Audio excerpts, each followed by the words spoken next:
Rasulullah Shallallahu Alaihi Wasallam wafat pada saat berusia 63 tahun. Kepergian sang penghulu Rasul itu meninggalkan duka bagi para sahabat dan umat Islam di Madinah. Di penghujung usianya, Rasulullah Shallallahu Alaihi Wasallam sempat mengalami sakit dalam beberapa waktu, bermula dari saat beliau pulang dari Haji Wada, atau 2 hari terakhir di bulan Safar. Rasulullah Shallallahu Alaihi Wasallam jatuh sakit. Beliau mengalami demam dengan suhu tubuh yang tinggi.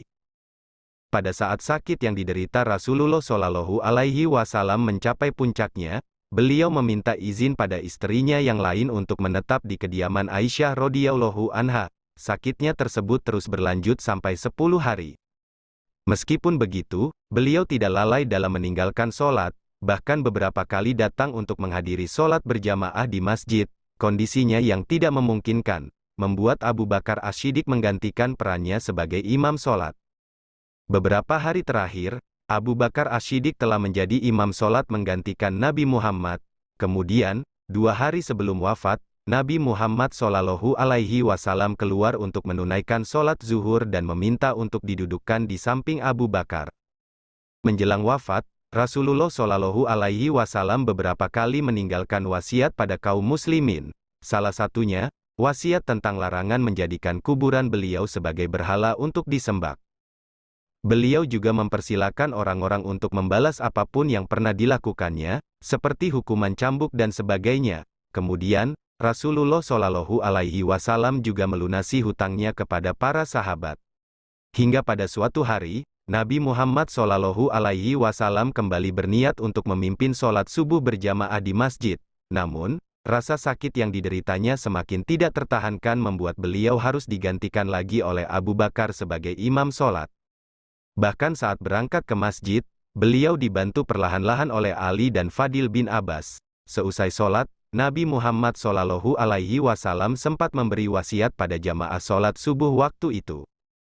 Mereka mengira bahwa Rasulullah telah kembali sehat, tanpa menyangka bahwa saat itu adalah sholat jamaah terakhir bagi Nabi Muhammad Shallallahu Alaihi Wasallam. Sesampainya di rumah, beliau pun merasa ajalnya segera tiba. Kemudian, beliau memanggil keluarganya mulai dari anak cucunya hingga para istrinya. Rasulullah wafat sewaktu matahari sudah naik atau tepatnya saat hari telah siang. Fatimah, putri beliau, berkata sendu sambil menghampirinya. Ketika Rasulullah wafat, Abu Bakar berada di daerah Sun. Sesampainya di depan jenazah Rasulullah, ia membuka penutup kain jenazah dan menciumnya sembari menangis. Abu Bakar berkata, "Demi ayah bundaku, Allah tidak akan menghimpunkan 2 kematian kepada Anda. Sesungguhnya maut yang telah dipastikan atas diri Anda telah disempurnakannya sekarang." Berbeda dengan Umar bin Khattab, setelah mendengar kabar wafatnya Rasulullah, ia marah besar dan menolak percaya kabar tersebut. Hingga tidak lama kemudian, ada Abu Bakar yang menenangkan Umar, sepulangnya dari wilayah Sun tersebut. Kisah Nabi Muhammad saat wafatnya dirasakan bagai petir menyambar oleh para sahabat. Abu Hasan Ali Al-Hasani An-Natwi dalam Sirah Nabawiyah menuliskan, saat Rasulullah wafat adalah hari yang sangat gelap, menyedihkan, dan bencana bagi kaum muslimin. Anas dan Abu Said Al-Khudri mengatakan, pada hari Rasulullah Shallallahu Alaihi Wasallam datang ke Madinah, bersinarlah segala sesuatu. Ketika beliau wafat, semuanya menjadi gelap.